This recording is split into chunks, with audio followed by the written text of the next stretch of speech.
الحمد لله وحده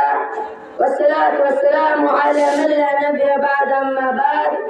فأعوذ بالله من الشيطان الرجيم بسم الله الرحمن الرحيم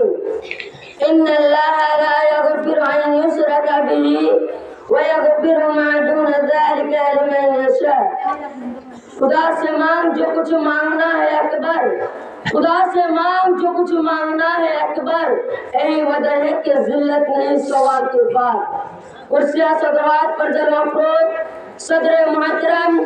موضوع کتابت ہے خواتین میں پائے جانے والے شرک کے اعمال محترم حضرات شرک ایمان کی جد ہے اللہ تعالیٰ کے ساتھ توحید ربوبیت الوہیت اسماء صفات میں سے کسی دوسروں کو شریک یا ساجدار بنانے کو شرک کہا جاتا ہے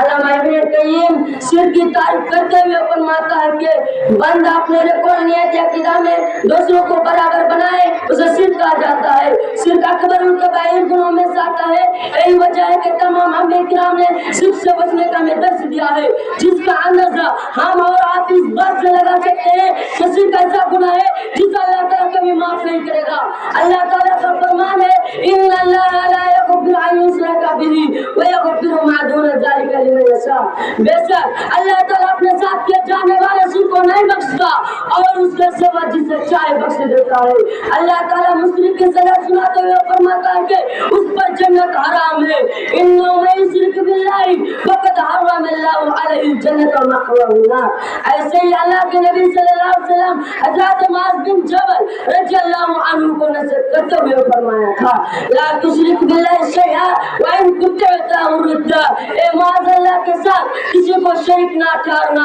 اگرچہ تم کو قتل کر دے جاؤ یا جلا دے جاؤ میرے پیارے بھائیو بہنو اللہ تعالیٰ کے علاوہ کسی کی عبادت کرنا یا عبادت قوم میں سے کوئی کام غیر اللہ کے لیے کرنا جیسے خصت کو غیر اللہ کی پناہ طلب کرنا اور اسے مشکل کشا سمجھنا وغیرہ شرک کے اعمال ہے جو اللہ کو پسند نہیں ہے ایک حدیث قدسی میں اللہ تبارک و تعالیٰ فرماتا ہے انا اغنى الشركاء عن الشرك من عمل عملا اشرك فيه معي تركته وشركه اللہ تعالیٰ فرماتا ہے کہ میں شرکاء کی شرک سے بے نیاز ہوں جس کسی نے بھی اپنے کسی عمل میرے ساتھ کسی اور کو شریک ٹھہرایا میں اسے بھی اور اس کے عمل کو بھی چھوڑ دوں گا لہذا ہمیں اپنے کل عمل اور نیتوں کو خالص کرنا پڑے گا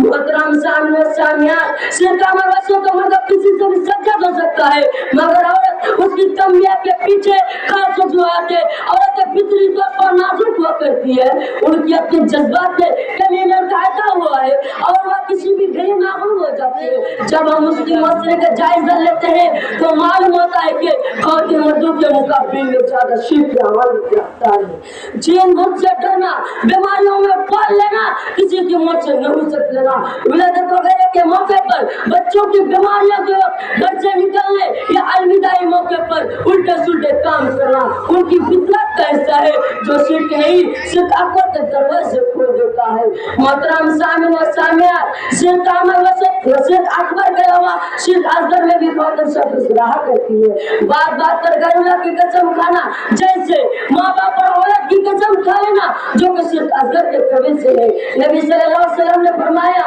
من حلف بغیر اللہ فقد اشرک جس نے بھی غیر اللہ کی قسم کھائی اس نے تو شرک کیا تو کفر کیا اسی طرح حدیث میں ریاکاری کو شرک اصغر بتایا گیا ہے اور خواتین اس عمل میں زیادہ ملوث ہے وہ خود کو اچھا بنانے کے لیے ریاکاری سے کام لیتی ہے ایسی خواتین میں اخلاص پیدا کرنا چاہیے آج مسلمان مرد عورت ہندو سے متاثر ہو کر پانی کرتا ہے جو کہ گناہ کبیرہ اور شرک اکبر میں سے ہے آج بھی ان لوگوں کو پکڑنا صبح کو کوے پہ بولنا ہتھیلی کا کھجلانا اور سفر کے مہینوں کو منحوس سمجھنا وغیرہ باتیں پائی جاتی ہے جبکہ نبی کریم صلی اللہ علیہ وسلم نے فرمایا لا عدو ولا تیارت ولا حمات ولا سفر ایک کی بیماری دوسروں کو اللہ تعالیٰ کے حکم کے بغیر نہیں لگتی نہ پد والی کوئی چیز ہے نہ ہی ان لوگوں کو بولنا کوئی اثر رکھتا ہے اور نہ ہی سفر کچھ ہے اس لیے اللہ تعالیٰ نے مؤمنوں سے فرمایا کہ ہر حال میں مجھ پر ہی بھروسہ کرو جیسا کہ فرمان کی گواہی دی ہے یا ایھا النبی حسبک اللہ ومن اتبعک من المؤمنین اے نبی اللہ تمہیں کافی ہے اور جو مسلمان تمہارے پیروکار ہیں حضرات امت مسلمہ کے ایک بڑی تعداد بالخصوص ہندوستان میں بہت سے لوگ مرد و خواتین تعویذ گھنٹے میں مبتلا نظر آتی ہے